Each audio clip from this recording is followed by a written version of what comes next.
Hello बच्चों, क्या हालचाल। बच्चों मैं शिव गोपाल स्वागत करता हूं आपका ईबीएस क्लास 10th में। दोस्तों आज के वीडियो में मैं आपको हिंदी गद्य का आपका जो चैप्टर तीसरा है, यानी कि आपका डॉक्टर राजेंद्र प्रसाद के द्वारा लिखा गया है भारतीय संस्कृति, इसके दोस्तों सभी हम गद्यांश करवाने वाले हैं। ये दोस्तों आपका पाठ उसमें तीसरा है, कहीं कहीं पे ये दोस्तों चौथा भी हो सकता है और कहीं कहीं पे ये आपका दूसरा चैप्टर भी हो सकता है। तो दोस्तों उससे आपको कोई दिक्कत नहीं होनी चाहिए।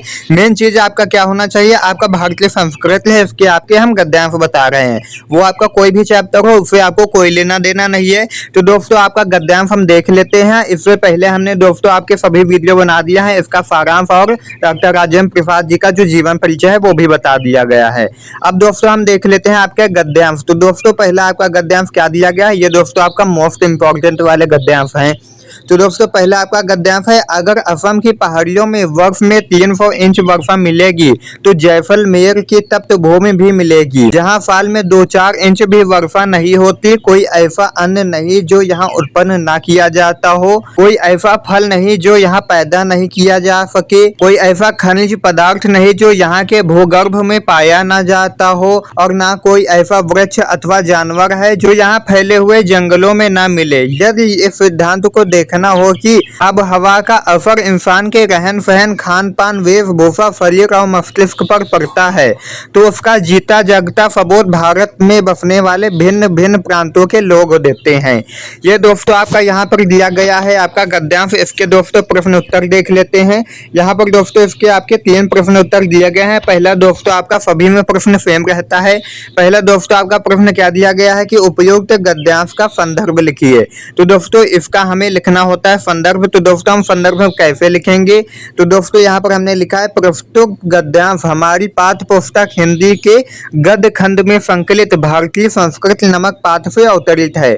इसके लेखक डॉक्टर राजेंद्र प्रसाद जी हैं। ऐसे दोस्तों हम अपना गद्यांश को लिखते हैं। फिर दोस्तों आपका यहाँ पे दूसरा प्रश्न क्या पूछा है कि गद्यांश के रेखांकित अंश की व्याख्या कीजिए। तो यहाँ पर दोस्तों हमने लिखा है स्वनिर्मित। तो दोस्तों आपको स्वनिर्मित कैसे करना है, दोस्तों हमने यहाँ पर स्वनिर्मित लिखा है। इसका दोस्तों मतलब क्या होता है, इसका मतलब दोस्तों होता है ये आपके जो रेखांकित अंश दिए गए हैं, यानी कि दोस्तों यहाँ पर आपकी जो रेखाएं दिखाई दे रहे हैं इनका दोस्तों हमें हिंदी में अनुवाद करना है। तो दोस्तों यही होता है रेखांकित अंश की व्याख्या करना। तो दोस्तों आप कैसे निकाल पाओगे, तो पहले तो दोस्तों आपको क्या लिखना है, आपको लिखना है रेखांकित अंश की व्याख्या। उसके बाद दोस्तों अंडरलाइन कर लेना है। फिर दोस्तों यहाँ पर आपको क्या करना है, जैसे लिखा आब हवा का असर इंसान के रहन सहन। तो दोस्तों आपको क्या लिखना है कि आब हवा का जो असर होता है वह इंसान के रहने और खाने पीने में और वेशभूषा और शरीर और मस्तिष्क पर पड़ता है।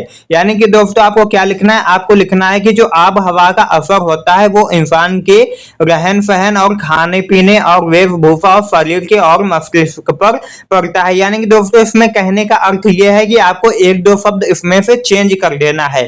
शब्द आपको पूरा वही लिखना है लेकिन कुछ उसके भावार्थ को चेंज कर देना है, उसके अर्थ को चेंज कर देना है। यही दोस्तों आपका रेखांकित अंश की व्याख्या हो जाता है। तीसरा दोस्तों आपका प्रश्न क्या दिया गया है कि उपयुक्त गद्यांश में असम और जैसलमेर की वर्षा के विषय में क्या बताया गया है। तो दोस्तों यहाँ पर हम लिखेंगे उपयुक्त गद्यांश में असम और जैसलमेर की वर्षा के विषय में बताया गया है कि असम की पहाड़ियों में वर्ष में 300 इंच वर्षा मिलेगी और जैसलमेर की तप्त भूमि पर साल भर में 2-4 इंच भी वर्षा नहीं होती है। ये दोस्तों आपको लिखना है। अब दोस्तों आपका अब हम देख लेते हैं सेकेंड आपका गद्यांश। सेकेंड गद्यांश दोस्तों आपका क्या दिया गया है, आज हम इसी निर्मल शुद्ध शीतल और स्वस्थ अमृत की तलाश में हैं और हमारी इच्छा अभिलाषा और प्रयत्न यह है कि यह उन सभी अलग अलग बहती हुई नदियों में अभी भी उसी तरह बहता रहे और इनको वह अमर तत्व देता रहे जो जमाने के हजारों थपेरों को बर्दाश्त करता हुआ भी आज हमारे अस्तित्व को कायम रखे हुए है और रखेगा। ये दोस्तों आपका दूसरा दिया गया है गद्यांश। इसके दोस्तों पहला प्रश्न आपका सभी में सेम रहता है। पहला प्रश्न आपका दिया गया है उपयुक्त तो गद्यांश का संदर्भ लिखिए। तो दोस्तों संदर्भ में हम क्या लिखेंगे, संदर्भ में दोस्तों हम लिखते हैं प्रस्तुत गद्यांश हमारी पाठ्य पुस्तक हिंदी के गद्य खंड में संकलित भारतीय संस्कृत नामक पाठ से अवतरित है। इसके लेखक डॉक्टर राजेंद्र प्रसाद जी हैं। फिर दोस्तों आपका दूसरा वही है कि रेखांकित अंश की व्याख्या कीजिए। तो दोस्तों आपको ये स्वनिर्मित करना है। स्वनिर्मित कैसे होगा, जैसे लिखा आज हम इसी निर्मल शुद्ध शीतल और स्वस्थ अमृत की तलाश में हैं। हैं तो आपको क्या लिखना है, आज हम सभी निर्मल यानी कि स्वच्छ, शुद्ध और शीतल, शीतल मतलब ठंडा, ठंडा और स्वस्थ अमृत की तलाश में हैं। आपको 2-3 शब्दों के अर्थ चेंज कर देना है। फिर और हमारी इच्छा, अभिलाषा और प्रयत्न यह है कि वह इन सभी अलग अलग बहती हुई नदियों में अभी भी उसी तरह बहता रहे और इनको वह अमर तत्व देता रहे जो जमाने के हजारों थपेरों को बर्दाश्त करता हो भी आज हमारे अस्तित्व को कायम रखे हुए है, यानी कि हमारे अस्तित्व को बनाए रखे है और आगे भी बनाए रखेगा। ये दोस्तों आपको उतार देना है और कुछ शब्द आपको चेंज कर देना है, तो दोस्तों आपको फुल नंबर मिल जाएंगे। फिर दोस्तों आपका यहाँ पे तीसरा दिया गया है। तीसरा प्रश्न आपका है, हमारे अस्तित्व को कौन कायम रखे हुए है। तो दोस्तों आप जब इसे पढ़ोगे तो आपको आंसर मिल जाएगा। तो कौन कायम रखे गए हैं, यानी कि कौन कायम रखे हुए हैं, तो भारतीय संस्कृति का एकता तत्व ही वह अमृत है जो हमारे अस्तित्व को कायम रखे हुए है। ये दोस्तों आपका तीसरा हो जाता है। अब दोस्तों हम आपका देख लेते हैं तीसरा आपका गद्यांश। अब दोस्तों हम देख लेते हैं आपका तीसरा गद्यांश। तीसरा गद्यांश आपका क्या दिया गया है कि मैं तो यही समझता हूं कि यदि हमें अपने समाज और देश में उन सब अन्यायों और अत्याचारों की पुनरावृत्ति नहीं करनी है जिनके द्वारा आज के सारे संघर्ष उत्पन्न होते हैं, तो हमें अपनी ऐतिहासिक नैतिक चेतना या संस्कृति के आधार पर ही अपनी आर्थिक व्यवस्था बनानी चाहिए। अर्थात उसके पीछे वैयक्तिक लाभ और भोग की भावना प्रधान न होकर वैयक्तिक त्याग और सामाजिक कल्याण की भावना ही प्रधान होनी चाहिए। हमारे प्रत्येक देशवासी को अपने सारे आर्थिक व्यापार उसी भावना से प्रेरित होकर करने चाहिए।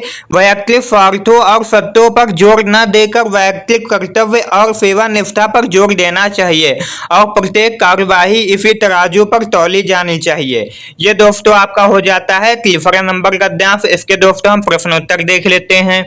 ये दोस्तों आपका दिया गया है प्रश्न उत्तर। दोस्तों पहला प्रश्न आपका सभी में सेम रहता है, उपयुक्त गद्यांश का संदर्भ लिखिए।